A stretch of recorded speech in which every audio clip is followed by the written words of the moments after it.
Hi ಸ್ನೇಹಿತರೆ, ಎಲ್ಲರಿಗೂ ನಮಸ್ಕಾರ. ಯಾವಾಗ ಹೆಣ್ಣು ಹೆತ್ತವರು ಮಗಳ ಭವಿಷ್ಯವನ್ನು ಬ್ಯಾಂಕ್ ಬ್ಯಾಲೆನ್ಸ್ನಲ್ಲಿ ಅಳೆಯುತ್ತಾರೋ ಅಂದೇ ಆಕೆಯ ಬದುಕಿನ ಹರಾಜು ಪ್ರಕ್ರಿಯೆ ಶುರುವಾಗುತ್ತದೆ. ನನ್ನ ಅಳಿಯ ಸಾಫ್ಟ್ವೇರ್ ಇಂಜಿನಿಯರ್ ಎಂಬ ಹಮ್ಮು ಕೇವಲ ಹನಿಮೂನ್ ಮುಗಿಯವರೆಗೆ ಮಾತ್ರ. ಆಮೇಲೆ ಬಯಲಾಗುವ ಆ ಅಳಿಯನ ಅಸಲಿ ಅಫೇರ್ಗಳ ಕತೆ ಆ ಹೆತ್ತವರನ್ನು ಇಡೀ ಸಮಾಜದ ಮುಂದೆ ತಲೆ ತಗ್ಗಿಸುವಂತೆ ಮಾಡುತ್ತದೆ. ಇದು ಕೇವಲ ಹಣದ ವ್ಯಾಮೋಹಕ್ಕೆ ಬಿದ್ದು ಮಗಳನ್ನೇ ಬಲಿಕೊಟ್ಟ ಪೋಷಕರ ಕಹಿ ವಾಸ್ತವದ ಕತೆ.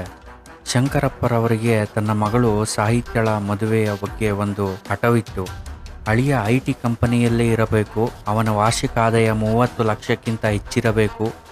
ಸಾಹಿತ್ಯ ಇಷ್ಟಪಟ್ಟಿದ್ದ ಗುಣವಂತ ಹುಡುಗ ಪ್ರಜ್ವಲ್ ಕೃಷಿ ಪದವೀಧರನಾಗಿದ್ದ, ತನ್ನದೇ ಆದ ಸಣ್ಣ ಉದ್ಯಮ ನಡೆಸುತ್ತಿದ್ದ. ಆದರೆ ಶಂಕರಪ್ಪನವರ ದೃಷ್ಟಿಯಲ್ಲಿ ಅವನು ಕೇವಲ ಹಳ್ಳಿ ಹುಡುಗ. ನೋಡಮ್ಮ, ಸಾಫ್ಟ್ವೇರ್ ಹುಡುಗ ಅಂದರೆ ಅದಕ್ಕೆ ಬೆಲೆಯೇ ಬೇರೆ.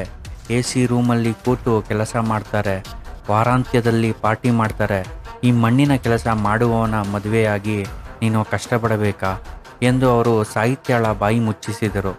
ಕೊನೆಗೆ ಬೆಂಗಳೂರಿನ ಪ್ರತಿಷ್ಠಿತ ಕಂಪನಿಯಲ್ಲಿದ್ದ ವಿಕ್ರಮ್ ಎಂಬುವನ ಜೊತೆ ಮದುವೆ ನಿಶ್ಚಿತವಾಯಿತು. ವಿಕ್ರಮ್ನ ಸಂಬಳ, ಅವನ ಐಷಾರಾಮಿ ಕಾರು ನೋಡಿ ಶಂಕರಪ್ಪನವರು ಬೀಗುತ್ತಿದ್ದರು.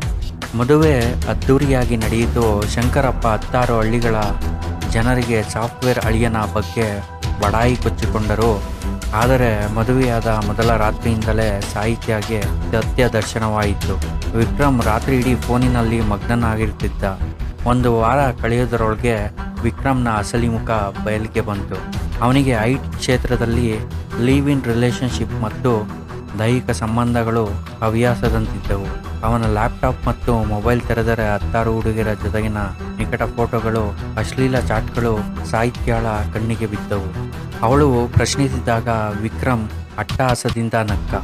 ಕೆಲವೇ ತಿಂಗಳುಗಳಲ್ಲಿ ವಿಕ್ರಮ್ನ ಹಳೆಯ ಅಫೇರ್ಗಳು ಬೀದಿಗೆ ಬಂದವು.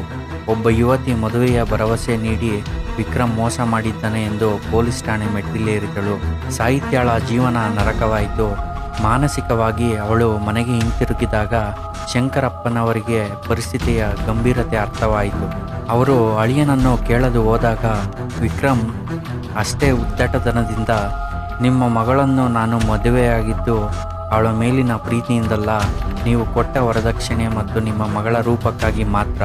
ನನ್ನ ಜೀವನ ನನ್ನ ಇಷ್ಟ ಎಂದು ಮುಖಕ್ಕೆ ಹೊಡೆದಂತೆ ಹೇಳಿದ. ಇಡೀ ಊರಿನಲ್ಲಿ ಶಂಕರಪ್ಪ ತಲೆ ಎತ್ತದಂತಾಯಿತು. ಗುಣವಂತ ಪ್ರಜ್ವಲ್ನನ್ನು ಬಿಟ್ಟು ಕೇವಲ ಹಣ ಮತ್ತು ಕಂಪನಿಯ ಹೆಸರನ್ನು ನೋಡಿ ಮಗಳ ಜೀವನವನ್ನು ಬಲಿ ಕೊಟ್ಟಿದ್ದಕ್ಕೆ ಅವರಿಗೆ ಈಗ ತೀವ್ರವಾದ ಅಪರಾಧ ಪ್ರಜ್ಞೆ ಕಾಡತೊಡಗಿತ್ತು. ಹಣವೇ ಸರ್ವಸ್ವ ಅಂದುಕೊಂಡೆ, ಆದರೆ ಮನುಷ್ಯತ್ವವನ್ನು ನೋಡಲಿಲ್ಲ. ಸಾಫ್ಟ್ವೇರ್ ಎಂಬ ಹೊಳಪಿನ ಹಿಂದೆ ಇರುವ ಕೊಳಕನ್ನು ಗುರುತಿಸಲಿಲ್ಲ. ನನ್ನ ಮಗಳ ಕಣ್ಣೀರಿಗೆ ನಾನೇ ಕಾರಣ ಎಂದು ಶಂಕರಪ್ಪ ಗೋಳಾಡಿದರು. ಆದರೆ ಅಷ್ಟರಲ್ಲಾಗಲೇ ಕಾಲ ಮಿಂಚಿ ಹೋಗಿತ್ತು.